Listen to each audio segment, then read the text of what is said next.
आप वो तो लोग कुर्सियां उलझन उन्हें में देना डाल चाहते हैं। देते हैं, हम लोग से कुछ गलत बुलाना चाहते हैं, हम लोग का गठबंधन तोड़ दीजिएगा। इस नहीं। तरह का जिस तरह से मोदी जी देश के लिए मरते हैं, नीतीश जी बिहार के लिए मरते हैं। जो मुख्यमंत्री का कुर्सी का ख्वाब देख रहे हैं, हमें तो कहना नहीं चाहिए, छोटी बड़ी बात बोलनी नहीं चाहिए। बिहार का आदर्श गुरु हैं नीतीश कुमार जी, बिहार का भगवान है नीतीश कुमार जी, बिहार का संत है नीतीश कुमार। डूबता सूरज को कोई नहीं देखता, यहाँ तो विपक्ष शून्य होना चाहिए, लेकिन कैसे वोट मिल जाता है। जब तक नीतीश कुमार इस धरती पर स्वस्थ हैं, तब तक बिहार का मुख्यमंत्री वहीं बने रहेंगे। हमें तो सिर्फ बीजेपी से गठबंधन है, और बीजेपी का गठबंधन चिराग पासवान से है और जीतन राम मांझी। दावा नीतीश कुमार जी ने न कर रहे हैं, दावा तो कर रहे हैं वहाँ के कार्यकर्ता लोग।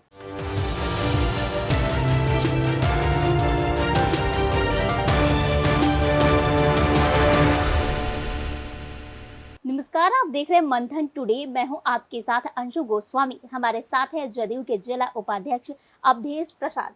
बहुत बहुत स्वागत है आपका। आपका भी ढेर सारी स्वागत मंथन टुडे को मेरे तरफ से तथा जदयू परिवार की तरफ से ढेर सारी शुभकामनाएं। जी, एनडीए में क्या खटपट चल रही है? चिराग पासवान अपने ही सरकार पर बरस रहे हैं।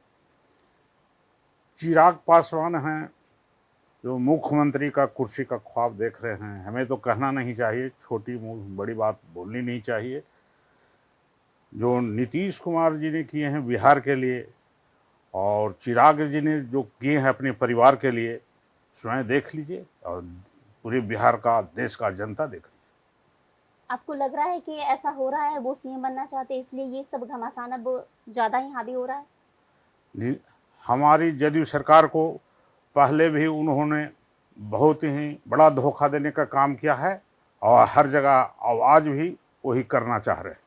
किस धोखे की बात कर रहे हैं आप? उस धोखे की बात कर रहे हैं कि पिछले विधानसभा चुनाव को याद करिए, जहां हर सीट पर उन्होंने अलग से कैंडिडेट उतार दिए थे। लेकिन वो तो कह रहे हैं कि हम साथ हैं, हम एक है, एक साथ हम 243 सीटों पर चुनाव लड़ेंगे। साथ हैं तो बहुत अच्छी बात है। नीतीश कुमार को मुख्यमंत्री मानकर उन्हें चुनाव लड़ना चाहिए, और हम लोग का स्वागत है। एनडीए में सब आपस में ही उलझे हुए हैं। जीतन राम मांझी चिराग पासवान के खिलाफ बोल रहे हैं, कभी चिराग मुखर हो जाते हैं। क्या ये उलझन आखिर क्या है? देखिए, हमने मांझी जी के बारे में कुछ बोल सकते हैं और न ज़्यादा चिराग पासवान के। हमें तो सिर्फ बीजेपी से गठबंधन है, और बीजेपी का गठबंधन चिराग पासवान से है और जीतन राम मांझी जी से। जदयू का सिर्फ बीजेपी से गठबंधन। नीतीश कुमार के स्वास्थ्य को लेकर जो बातें कही जा रही है, इस कारण एनडीए क्या बेलगाम हो गई है? नहीं, नीतीश कुमार पूरे स्वस्थ हैं। हम तो कहेंगे कि जब तक नीतीश कुमार इस धरती पर स्वस्थ हैं, तब तक बिहार का मुख्यमंत्री वहीं बने रहेंगे। बिहार को अंधेला से उजाला की रोशनी दिखाए हैं, बिहार को की हर जनता को खुशहाल दिखाए हैं। बिहार का देखिए, पटना का नक्शा ही बदल गया। लेकिन जिस तरीके से बिहार का विकास हुआ, इसमें कोई दो राय नहीं है। लेकिन अब बिहार में काफी आपराधिक मामले बढ़ रहे हैं। बिहार का विकास अब सीमित हो गया है, रुक गया है, और विपक्षी दल का आरोप है कि जंगल राज 2 बन गया है। इससे आप सहमत हैं? नहीं, एकदम गलत बात है। जो कुछ कुछ घटनाएं हो रही है, वो कुछ कराए जा रहे हैं। घरेलू हिंसा हो रही है, यह नहीं हो रही है कि किसी को कत्लेआम हो रही है, कहीं पर कोई दंगा फसाद हो रहा है। बिहार में ये सब नहीं हो रहा है। लेकिन ये जो सवाल मेन है, ये है कि क्या नीतीश कुमार के स्वास्थ्य को लेकर जो बातें कही जा रही हैं, इस कारण से एनडीए बेलगाम हो गए हैं? बताइए। नहीं, एनडीए बेलगाम नहीं हुए हैं। बीजेपी जदयू का गठबंधन है, दोनों का गठबंधन चलेगा। जिस तरह से मोदी जी देश के लिए मरते हैं, नीतीश जी बिहार के लिए मरते हैं। लेकिन परिवारवाद से दूर रहने वाले नीतीश कुमार अब अपने बेटे निशांत को भी वो सामने ला रहे हैं। निशांत कुमार क्या अगले एक फेस होंगे जदयू के? देखिए, निशांत कुमार नीतीश जी का बेटा है, यही काफ़ी है, और उन्हें मुहताज नहीं है कि कहीं से चुनाव लड़ेंगे, निर्दलीय भी तो जीत जाएंगे। पार्टी नीतीश जी अगर बनाए होते बेटे को, परिवारवाद होते, तो कभी वो एमपी या विधायक होते। तो क्या गयाजी शहर में बीजेपी की सीट बदल जाएगी? नहीं, तो गठबंधन तय करेगी जिन्हें सीट मिलेगा। अगर बीजेपी को मिलेगा, बीजेपी को हम लोग सपोर्ट करेंगे।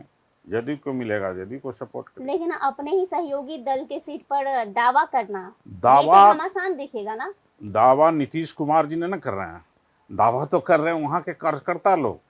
तो टिकट मिलेगी तब ना दावा पक्की होगी। तो ये भी बड़ा दिलचस्प रहेगा, ये तो चुनाव परिणाम ही बताएंगे कि आखिर वो सीट किसके पाले में जा पाएगी, या जदयू या फिर बीजेपी। देखिए सच बात तो यह है मैं कि अगर नीतीश कुमार जी को बिहार की जनता चाहती है तो अकेले पूर्ण बहुमत देना चाहिए। ये ऐसे नेता हैं, बिहार का आदर्श गुरु हैं नीतीश कुमार जी, बिहार का भगवान है नीतीश कुमार जी, बिहार का संत है नीतीश कुमार जी, बिहार का हर जवान का जवान है नीतीश कुमार जी, बिहार का हर हाथ को काम देने वाला है नीतीश कुमार जी। आपने नीतीश कुमार जी को भगवान तक कह दिया, लेकिन बात करें तो अब तो काफी सारे बेरोजगारी कुछ ज्यादा ही बढ़ते जा रहे हैं, पलायन हो रही है।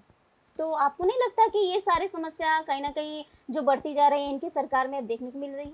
देखिए पलायन तो शौक से लोग करते हैं कि हम बाहर जाएंगे या होटल में भी खटेंगे और वहाँ से बाजा बजाते आवेंगे बिहार, तो लोग मुझे बड़का कहेंगे। बिहार में जितना काम है आदमी नहीं मिल रहा है। बता दीजिए वो काम बिहार में कौन से हैं? बिहार में कलकत्ता का आदमी आपको इमामगंज जैसे सुदूर क्षेत्रों में 10,000 मजदूर और मिस्त्री काम कर रहा है, इमामगंज जैसे सुदूर क्षेत्रों में। आप सोच लीजिए पूरा बिहार में क्या हाल होगा। क्या इस बार आसान रहेगा जदयू को अपने बूते सरकार बनाना? नीतीश कुमार जी ही आपको कह देते हैं कि मुख्यमंत्री बनेंगे, और जब तक जिंदा हैं तब तक वो मुख्यमंत्री बिहार का रहेंगे और कोई दूसरा को जगह नहीं मिलेगा। एक सेकंड में कुर्सी का नीतीश कुमार को कोई हटावेंगे, बिहार से खुद पलायन हो जाएंगे। बहुत बहुत शुक्रिया अभेश प्रसाद जी आपका। देखते रहिए मंथन टुडे। शुक्रिया।